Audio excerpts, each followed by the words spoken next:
Hey guys, what's up? It's John here again today from the channel Toxic Spikes. Anyways, I'm facing a guy named Hunter. We had a standard match, and I lead off with the Galad. He's got an Azelf, and he's going to switch right out to the Swamper, predicting a second Shadow Sneak, which at this point is a 2-hit KO. So anyways, out comes his Swamper, and I know Glade can't do anything, so I go out to Sceptile, except he roars. So I guess it's not so bad. Back out to Galad, and I'm contemplating close combating so I can get some damage off before he roars me out again, but then I figure he'll probably do something else, like an Earthquake. He actually goes for the Toxic, so I make a bad play by going out to my Slowbro, but at the same time, my Slowbro has Toxic, which will really help out in the long run against his Swampert. So anyways, I'm going to Toxic him, and then he's going to roar me out, I believe. Now, I'm not too worried about my Slowbro because he does have Slack Off, so as long as he can recover before he gets roared out by this thing, he'll be fine. Now I go out to Mesprit, who really cannot touch this Swampert at all, because it is not a trick scarfing or any other sort of Mesprit. It is actually an OU utility counter that I kind of brought by accident, but it still helps nonetheless. Anyways, he goes back out to my Slowbro. He roars me back out to my Slowbros. I recover off the damage, and then he roars me out again. And to my Choice Banded Azelf. Now this is actually very good because I can U-turn out, which will deal heavy damage as well as him taking poison damage. And I figure I'll go out to my Slowbro, predicting another Toxic. And he actually roars again, sending me out to my Galad. At this point, however, I know my Galad can probably take him out with, pretty much any move. So I'm going to go for the Ice Punch, just in case he wishes to switch. And that is actually a good play, because I figure out later he had a Togekiss he could have potentially switched out to. So now he goes out to his Suicune, and he's about to start Calm Minding. So I go out to my Sceptile, but he doesn't really know what kind of Sceptile I have yet. So he's going to switch out and fear that it might be some kind of Swords Dance, or, Leaf Blade Sceptile. I believe Sceptile gets Swords Dance, but, it's actually a Mixed Life Orb Sceptile. So he's going to go out to his Togekiss and make a great play, but then he's going to Air Slash on the switch, predicting me to stay in.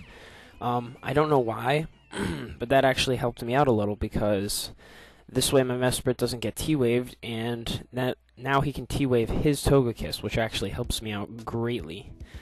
So now I believe I either leave my Mesprit in. Yeah, I leave my Mesprit in to try and take a hit and just through some miracle of God get a hit back off. But as you know, when Togekiss paralyzes you with Thunder Wave and then starts air slashing you, there's only a 60% chance you won't be able to attack. So the odds were against me and I switched out. He gets Parahaxed himself, which is kind of funny. And then I'm able to go for the Ice Punch with my Choice Banded Azelf, and he gets Parahaxed again. So that was unfortunate for him, but it really does put me at an advantage here, as Choice Banded Azelf does help me out later on in the match. So now he goes out to Hitmonlee, and I didn't really know what to expect, and pretty much anything he threw at me would hurt my Azelf a great deal just because I have such bad defenses. So I go out to my Slowbro, who's very bulky and resists the close combat. Now I know he's going to switch into something predicting me to Surf, and he actually ends up going into Gyarados, which is really great because I make a great play here and go for the Toxic, which is going to wear him down immensely. So now my Slowbro, I believe I slack off. No, I don't. I switch out to my Dragonite. I take Stealth Rock damage, and I only switched out to this Dragonite because I thought he had Thunderbolt, and I was hoping that the supposing Gyarados did not carry the Stone Edge, and instead the Bounce. Turns out he does carry the Stone Edge, though, so my Dragonite was gonna die either way. Plus, I did not have the Thunderbolt, so Outrage was my best option at that point. It was actually an Agility Dragonite, too, which did not help. So then I go back out to Slowbro. I'm able to take an Earthquake because he doesn't want to go for the Stone Edge and possibly miss. I slack off all of that damage, and he's constantly taking poison damage, which really puts me at an advantage. Now I'm predicting him to go for a Dragon Dance here to finish off my Slowbro, while he predicts me to probably slack off. But I actually go on the offensive here with my Slowbro and Ice Beam him. And that is going to bring him down ever so slightly, but bring him down just enough so that the poison damage plus the Ice Beam damage is really going to be racking up right now. And he only has one turn left to live. So right here I believe he goes for the Stone Edge, because he really just wants my Slowbro dead, but Slowbro lives it once again because Slowbro is defensively amazing. Anyways, his Gyarados is going to get hurt by poison and go down.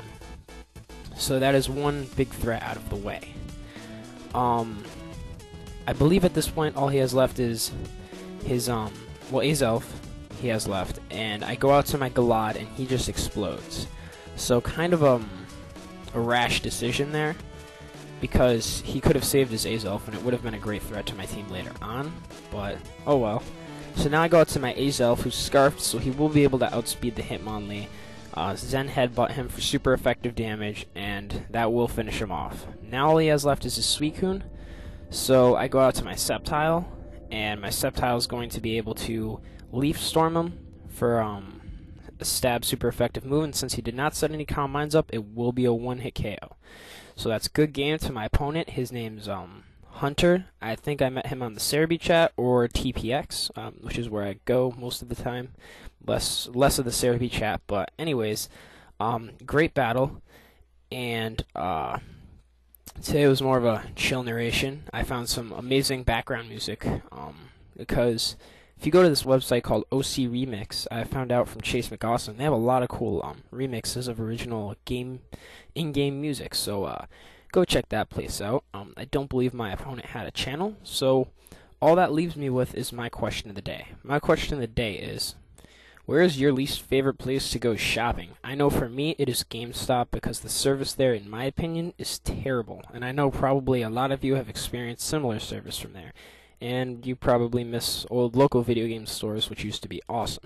So anyways, leave an interesting comment in the comment section below. Rate, comment, sub, guys. I will see you next time. Bye.